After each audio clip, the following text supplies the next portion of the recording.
filosofia que vem do sol. A perspectiva do Weber, nas circunstâncias. A filosofia do Hegel tem sido considerada O conhecimento da língua ao conhecimento. Como Le Breton.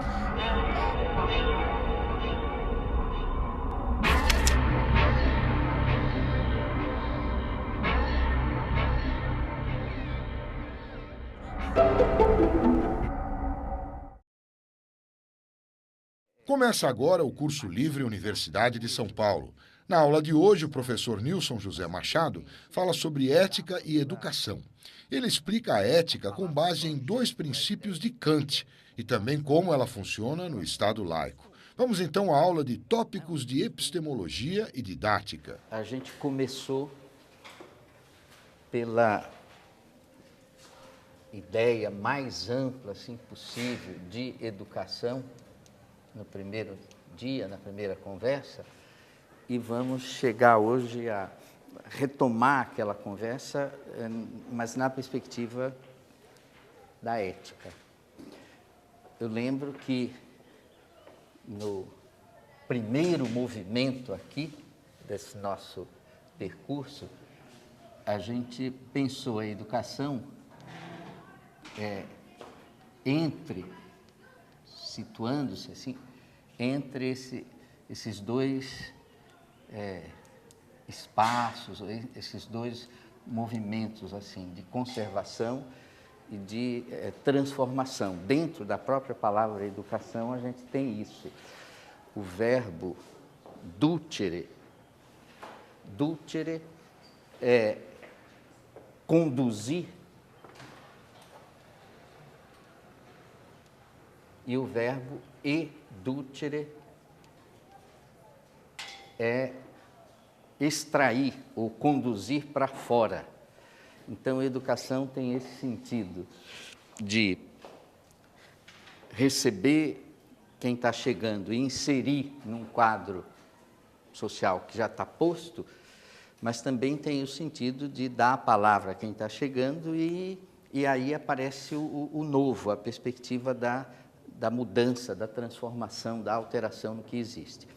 Então, o fim da educação, né? A finalidade assim, da educação é a ação, né? Mas a ação que conserva, a ação que transforma a ação. E por aí a gente começou. A ação tem a ver com a consciência, um fazer consciente. E aí a consciência, a ação consciente é a ação projetada, e por essa via a gente foi para a palavra projeto, a ideia de projeto. A ação consciente é aquela ação que eu prefiguro, né?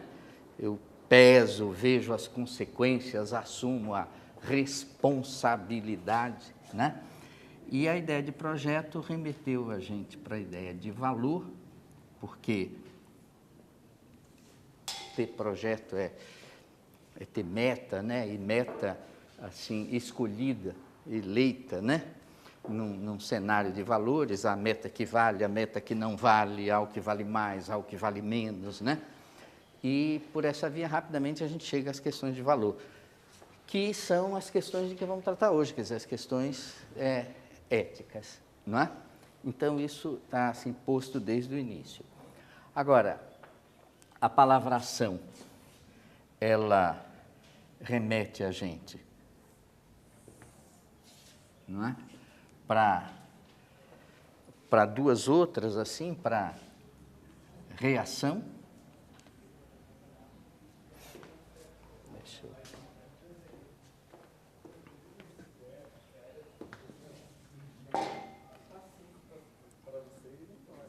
Reação, não é? E aí, a palavra ação, ao se relacionar com a reação e com a simetria, porque a reação é igual à ação, né? É só de sentido contrário, assim, lei de Newton, né? Mas ao remeter à simetria, faz a gente se afastar do terreno da ética.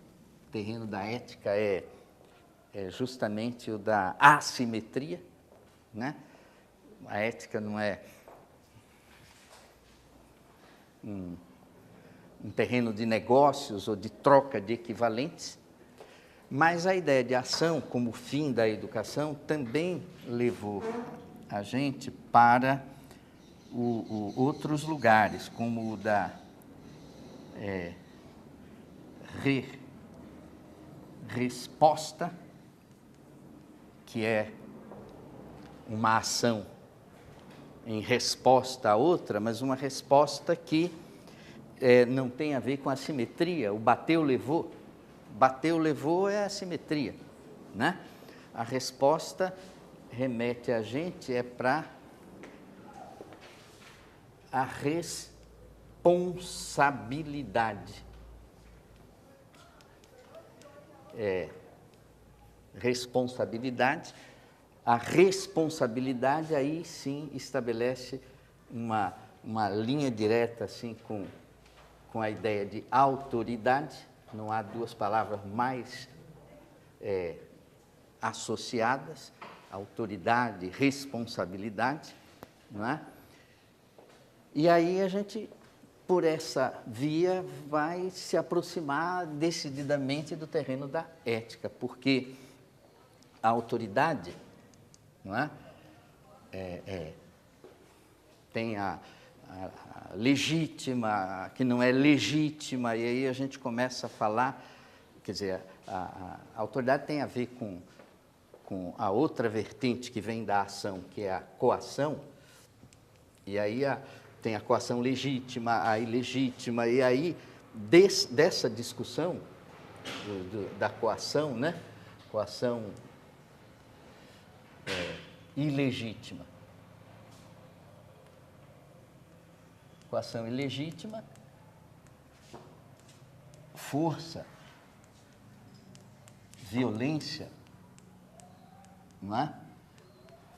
E a coação assim legítima, aí leva a gente para a lei, para a norma,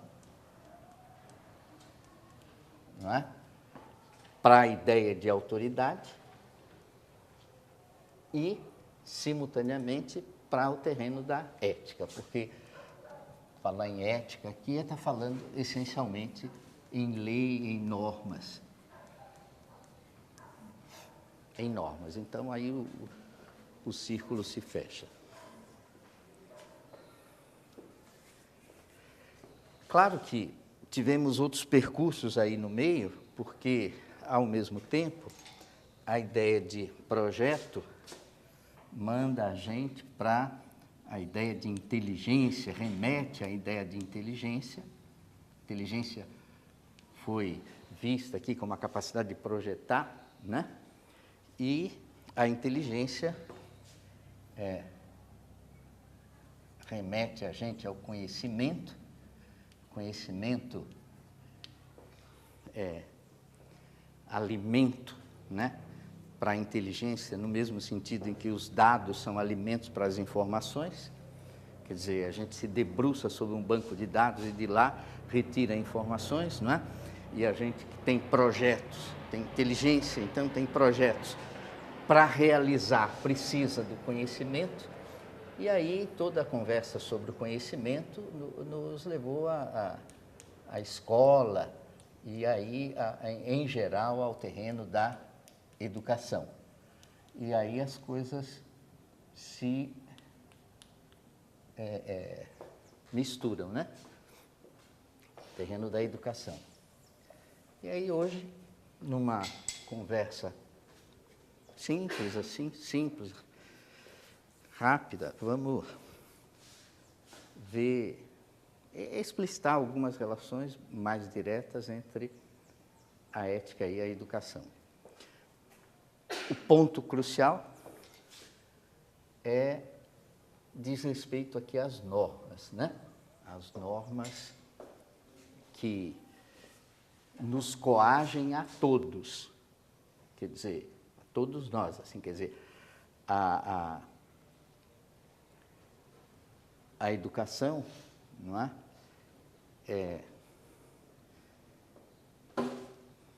É a formação, assim, da pessoa, mas a pessoa se forma a partir do cidadão, pessoa, que é o maior, que é o mais, se forma a partir do cidadão.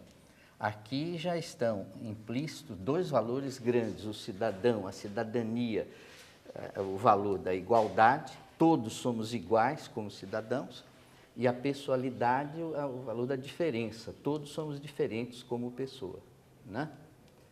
Então,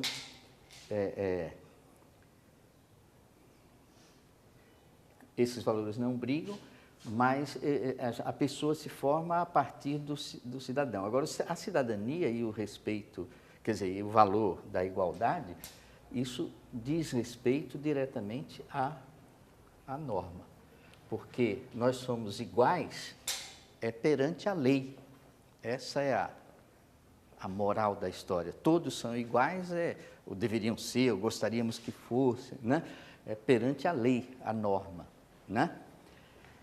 E aí voltamos para o ponto, né? Quer dizer, a norma nos coage, não é? Todos são iguais perante a lei, a norma, mas aí vem a questão crucial, que é a questão ética fundamental, né? O que torna uma norma legítima. Por que eu aceito uma norma? Por que eu tenho que obedecer a uma norma, né? Porque qual é a legitimidade aí da norma? Por que eu tenho que obedecer?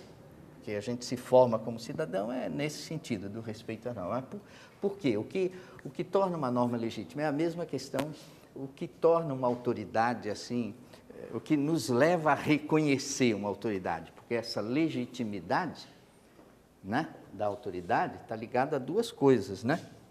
A legitimidade, a legalidade, o aspecto legal, e ao reconhecimento. Se é legal, é uma lei, mas eu não reconheço, eu acho que a lei é torta, eu digo não cumpro, né? Então a autoridade se acaba, né? Mas aí que está a questão do reconhecimento. O que nos faz assim reconhecer uma norma como, né, legítima? A norma é a lei, né? Legal está ali, mas é legal, mas é legítima, né? Em que medida eu reconheço, né? O que me faz reconhecer? Esse é o ponto.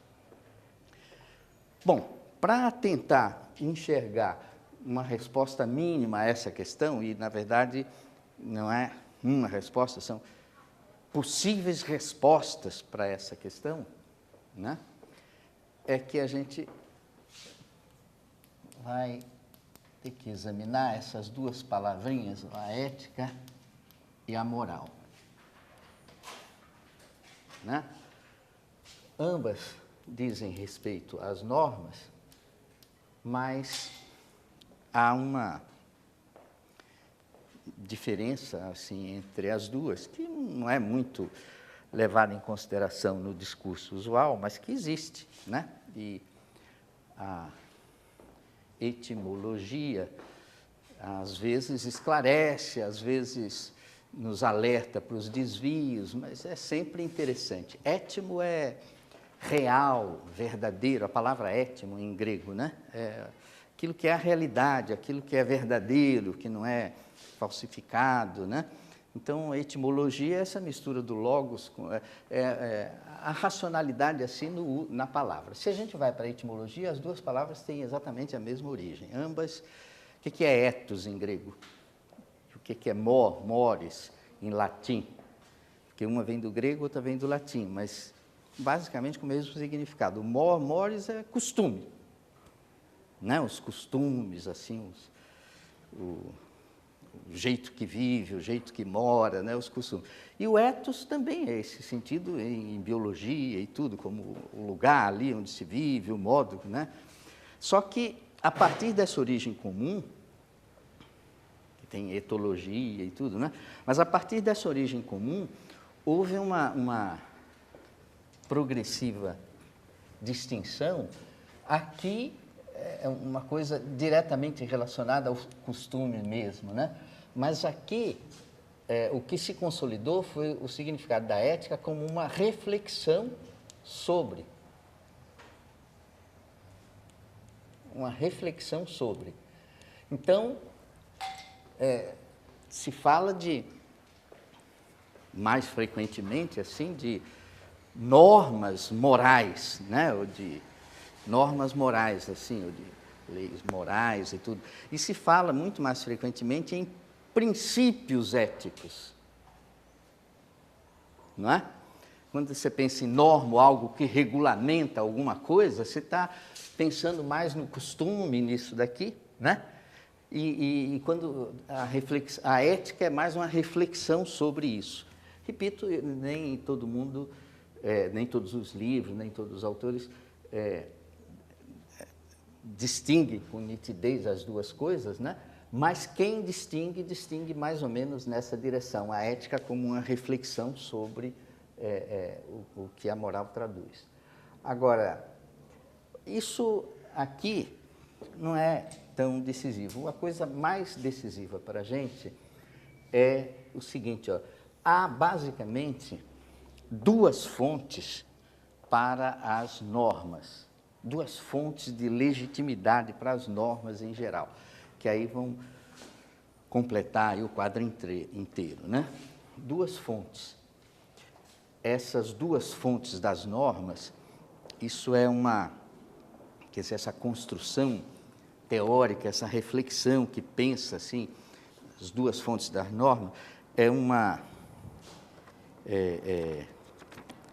construção vinda, né, nascida do trabalho do professor, né, Miguel Reale, faleceu faz poucos anos aí, não é? E esse livro, Fundamentos do Direito, isso aqui foi a tese dele, acho que quando ele fez o concurso aí para titular ou para livre docente, acho que para titular, né? E aí depois virou um livro e tem várias edições. E aqui ele tem um esboço de uma teoria sobre a origem das normas.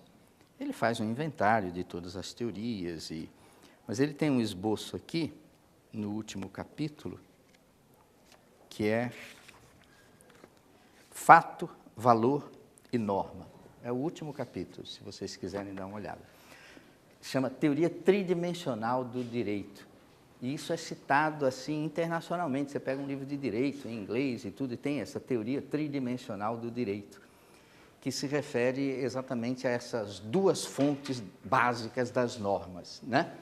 E é uma coisa relativamente simples, que é o seguinte, ó, diz, olha, há o fato, o último capítulo é fato, valor e norma. Há o fato, há o valor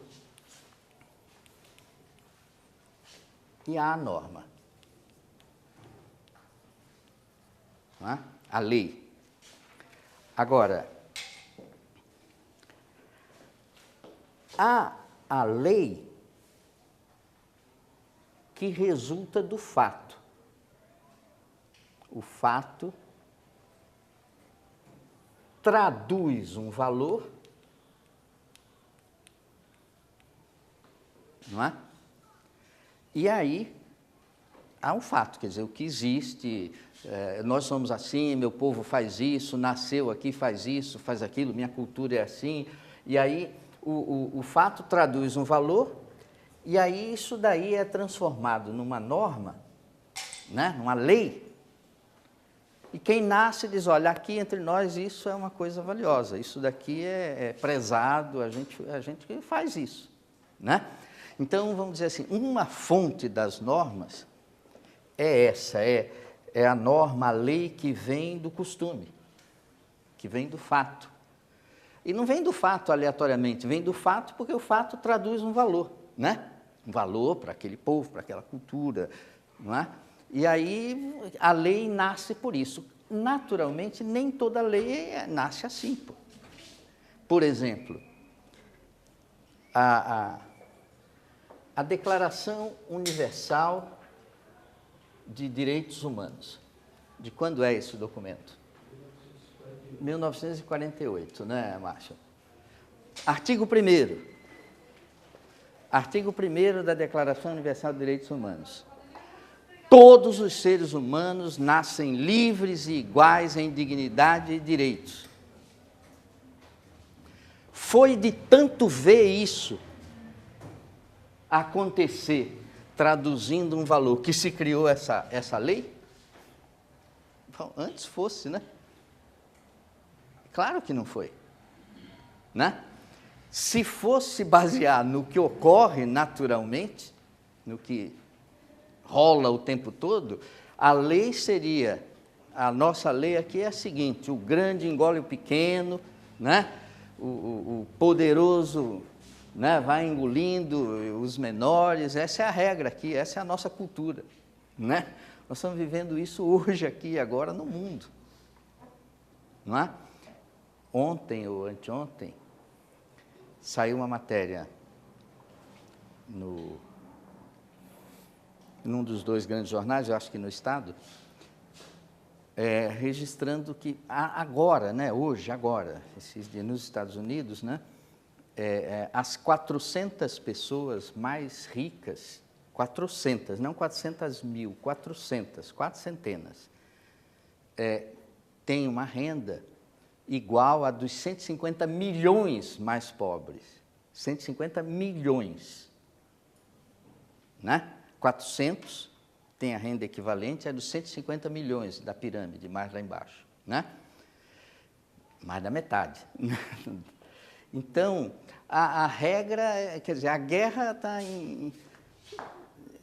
na questão do que vale, do que não vale, no terreno dos valores, não é? A crise na ideia de valor, e a norma vem traduzir um valor, mas a crise na ideia de valor, do que vale, do que não vale, é mundial. A gente está vendo as coisas acontecerem no mundo. A NBA nos Estados Unidos não começou ainda esse ano, né? A NBA está em greve há meses e meses, não é?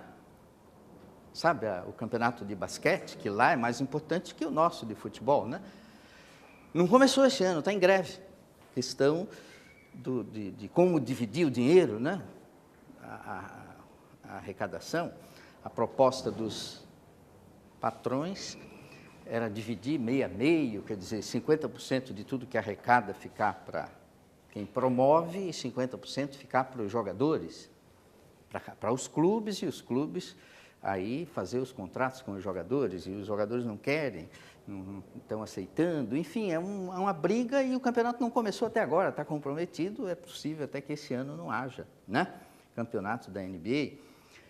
A Espanha, o campeonato de futebol espanhol, cheio do dinheiro, né? Os Messis e coisas assim, e comprando o Neymar já para 2014, ou sei lá o quê, né?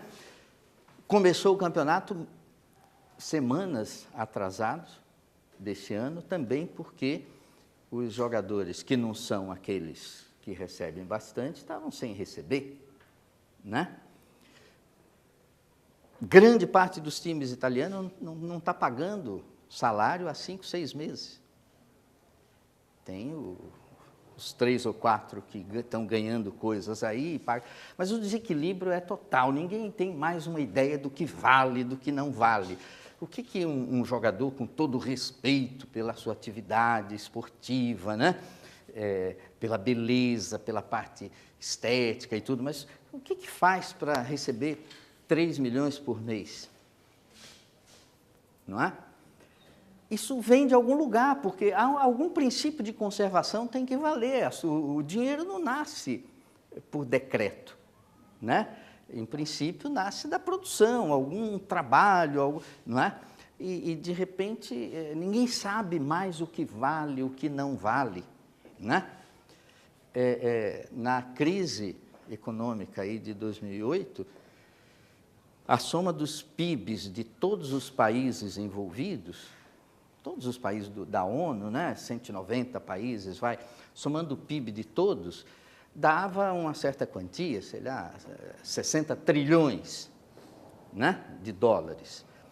E o dinheiro nas bolsas, dinheiro fictício, era o triplo. Quer dizer, totalmente sem lastro, aquilo é tudo virtual mesmo, né? Então, não há mais uma ideia assim, para se segurar no que se refere aos valores. Isso pensando em valor no sentido econômico, né? E quando se pensa no valor em sentido ético, e aí as coisas estão bastante próximas. Um dos livrinhos mais interessantes do Amartya Sen, que eu já falei aqui várias vezes, né? É esse pequeno livro, Ética e Economia, que é a ideia de valor transitando de um universo para o outro, né? E isso afetando diretamente a gente da educação, na medida em que o conhecimento é o principal motor da economia, é o principal fator de produção, né?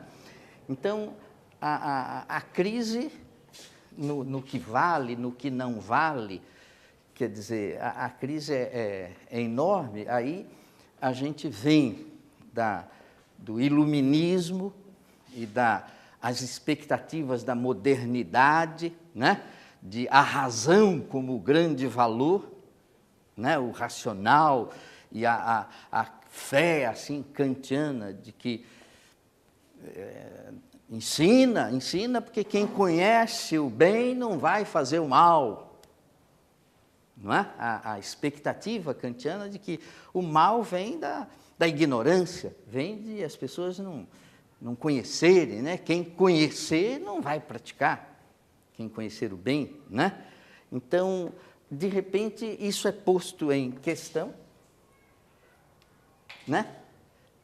Será que é assim com o que ocorreu, a Guerra Mundial, especialmente a Segunda Guerra Mundial, as bombas atômicas, né, de Hiroshima, de Nagasaki? Então, a ideia de que a ciência, por exemplo, era o último reduto assim, do valor, aqui o conhecimento é um bem supremo, independente de qualquer contestação. A ciência é sempre do lado do bem, né? Isso é posto em questão e aí fica assim, e agora? O que vale? Se a ciência, não é, pode virar casaca ou pode servir para o que não presta, então o que sobra, né?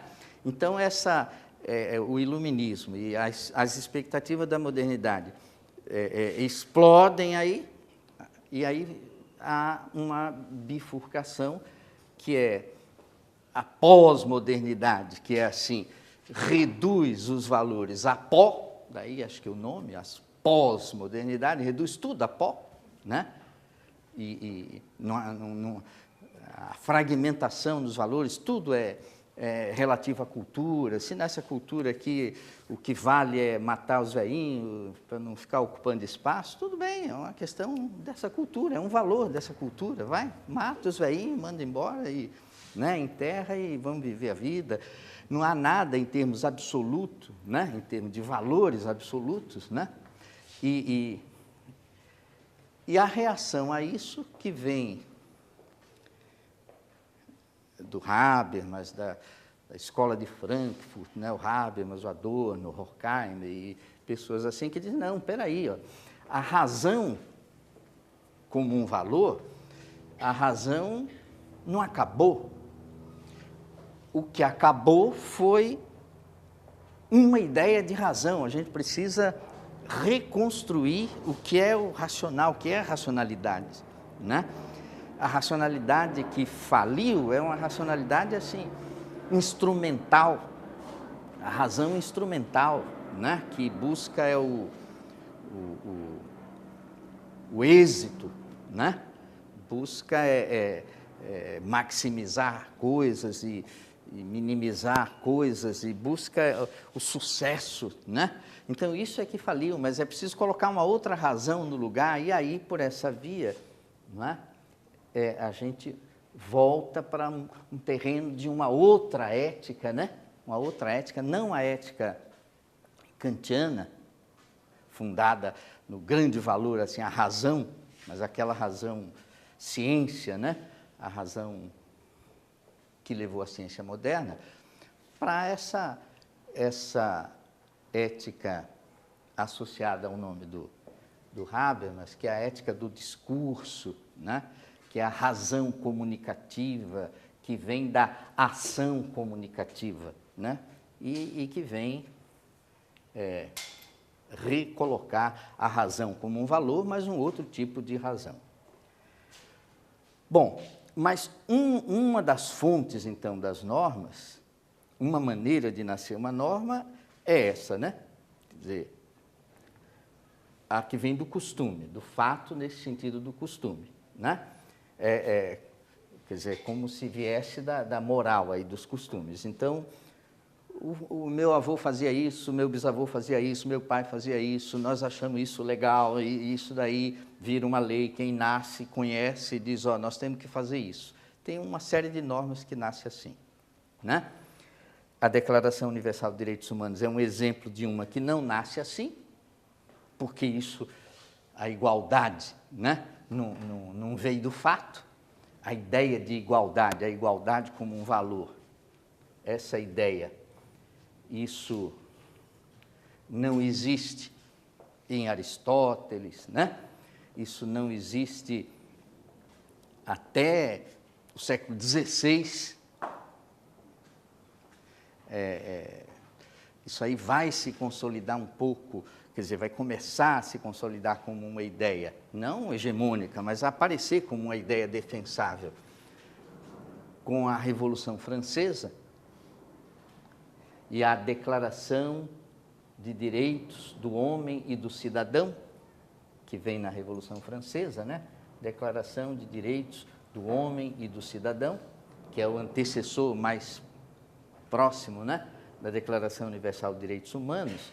É aqui que nasce essa ideia de que os cidadãos são iguais, né? Iguais em direitos e a ideia de igualdade. Então, essa ideia foi sendo cultivada até explodir como um valor, né? No momento em que essa ideia explodiu como um valor, como um princípio, né? Esse valor como princípio, aí o segundo tipo de norma, o segundo tipo de lei que surge, né? É a lei que vem do princípio. Então, que todos os seres humanos são iguais, isso vai crescendo como um princípio, como um valor. Isso não existe na realidade, nem existe até hoje. Não é? Mas aí isso se consolida como um princípio, aí isso se transforma numa norma, não é? A Declaração Universal de Direitos Humanos, por exemplo, isso transforma numa norma e a expectativa é de que isso vire um fato, mas a gente reza para isso, né? A expectativa é de que isso daí venha a se transformar num fato. Então, há a norma que vem do fato, e essa norma que vem do fato, essa é a dimensão conservação. E, nesse sentido, essa norma que vem do fato, a gente poderia dizer assim, é uma norma moral, né? Que vem diretamente do costume, né? E há a norma que vem de um princípio que foi crescendo, um princípio teórico, né? Como o princípio da igualdade. Os seres humanos nascem iguais. Então, esse princípio, ele inspira uma lei que visa a produzir o fato. Não é? É por isso que aí tem lei que pega, lei que não pega, essas coisas, né? Lei que acaba se transformando realmente num fato, lei que acaba não se transformando, né, num fato. De fato, né, a igualdade como um valor existe nas utopias, nos livros que foram escritos, né, sobre isso. Mas na história da humanidade, a gente não consegue ver um período em que isso tenha existido, né? Mesmo... Hã? Tem a noção religiosa. Pode ser cristã, dos homens e filhos de Deus, todos são... Todos filhos de Deus, Aí é que está. A gente vai ter que pensar... esse é o ponto, viu, Omar? O ponto mesmo que é a discussão de hoje. Quer dizer, quando se fala num princípio, Léo, se isso não vem da prática, do costume, quando vem da prática, do costume, aí quem banca isso daí é a tradição, né? A tradição. Quer dizer que a tradição é que conduz à conservação, né? É um instrumento da conservação, tá certo? E não é verdade que toda conservação é uma desgraça, não é um mal-entendido achar que, se fosse, nem colocava aqui, né? A educação é a transformação. Isso é um mal-entendido, porque há coisas que eu quero conservar e há coisas que eu quero transformar, há coisas que eu quero manter. Tinha um monte de coisas que a gente devia estar preocupado em manter, não em sair mudando, não é? E há coisas que tem que mudar. Agora, quando a gente quer mudar, quando quer manter, então é a tradição, meu pai, isso é um tipo de argumento, né, que pode derrapar, a gente esquecer da lógica, né, do que tornava aquilo racional, razoável, esquecer e virar um mero conservadorismo, né, de manter como está, que é terrível esse, por exemplo, não se mexe em time que está ganhando, uma bobagem, né, conservadora. Não se mexe em time que está ganhando. Pô, se não mexer, vai começar a perder, já, né?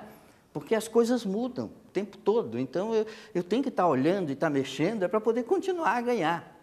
Ou então, uma máxima conservadora no pior sentido é assim, não fale com estranhos. Quem não fala com estranho nunca vai conhecer ninguém. Um pai, como é que pode um pai falar para um filho assim, vai para a escola pelo caminho, mas não fale com estranho, né? Tá bom, você, né? Mas algo está torto aí. Então,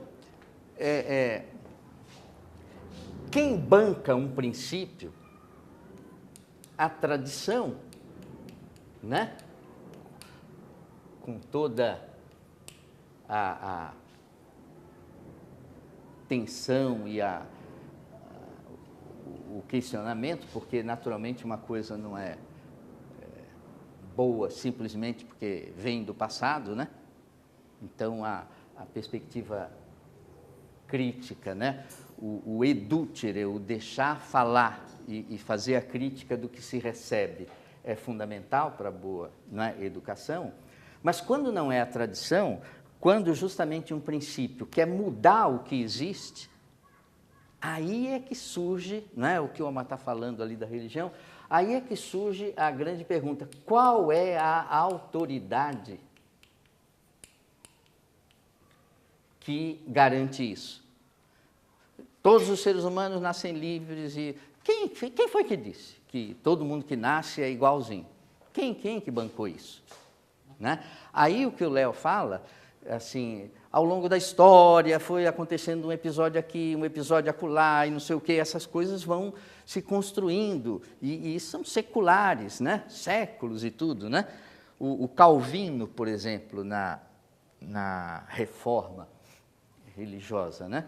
Ele teve um papel fundamental, mas é interessante quando a gente vê a história da reforma, como ele quebrou a cara, né?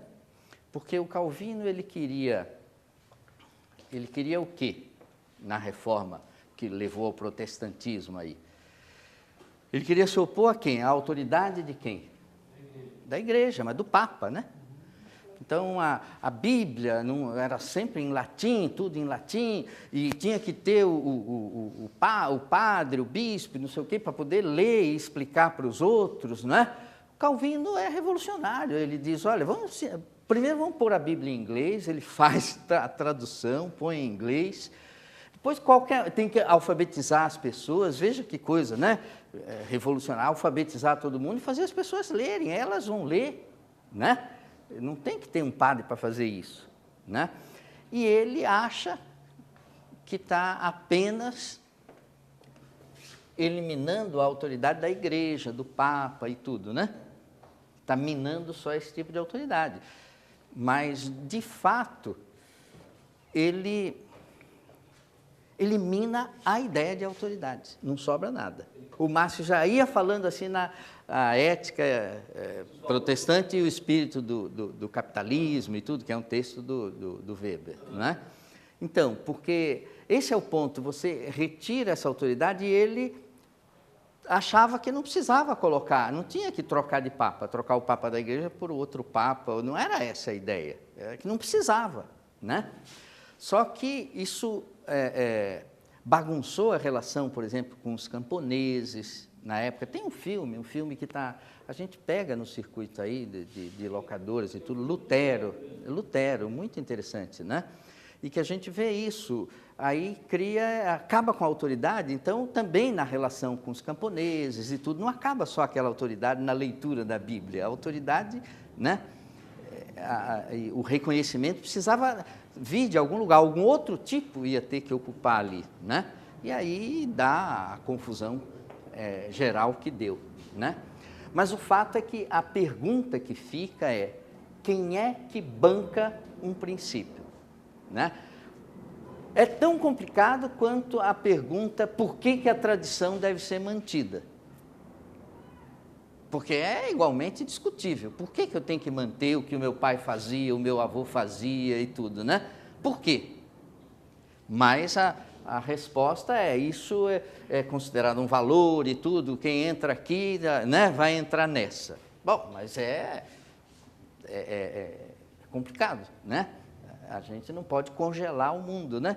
Congelar e dizer, manter rigorosamente o que era a tradição. Agora, quando vem algum princípio que é para mudar a prática, que é para alterar, o argumento aí fica mais delicado ainda. Quem é que está bancando, quem é que está garantindo que isso daí que é o bom? A resposta que a gente dá a essa pergunta, qual é a autoridade que banca o princípio, que gera a norma que visa instaurar o fato, cada resposta que eu dou, qual é a autoridade que banca o princípio, é uma ética. Dar uma resposta a isso é propor uma ética, né? Um edifício, assim, que é uma ética, né? Para esclarecer o que vale e o que não vale. Aí, por exemplo, há as éticas associadas, né, às diversas religiões. Cada religião inspira uma ética. A ética, sim, nós estamos procurando uma ética laica, mas há as éticas que vêm da religião, de cada religião. Cada religião funda uma ética. Tem uma ética assim, espírita, né? Uma ética cristã, uma ética que vem do budismo, ainda que a gente não possa associar o budismo rigorosamente a uma religião, mas assim como uma ideia, né, religiosa. Então, cada religião dá uma ética aí. E aí, como é que a gente sai dessa? Quem é a certa, a correta, a perfeita?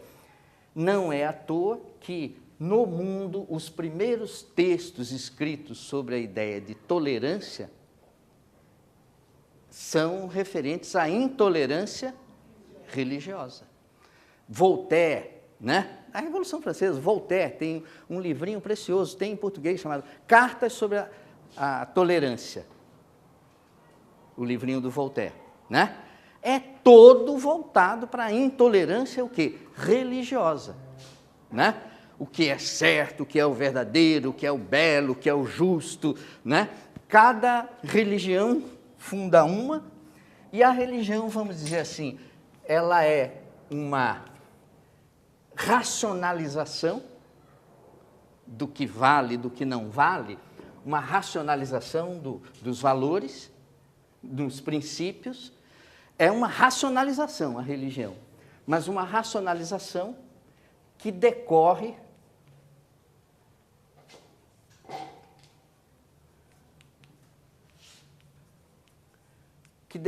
de uma decisão não racional, porque a escolha de uma religião não é racional. Tá certo? Por que escolheu essa e não aquela? Não há lógica que explique por que você professa uma e não professa outra. A questão ética, né? De quais são os princípios, quais são os valores, o que é certo, o que é errado e tudo. A questão ética. Buscar uma resposta para quem banca os princípios, né? Qual é a autoridade que banca os princípios? no terreno da religião assim, fácil.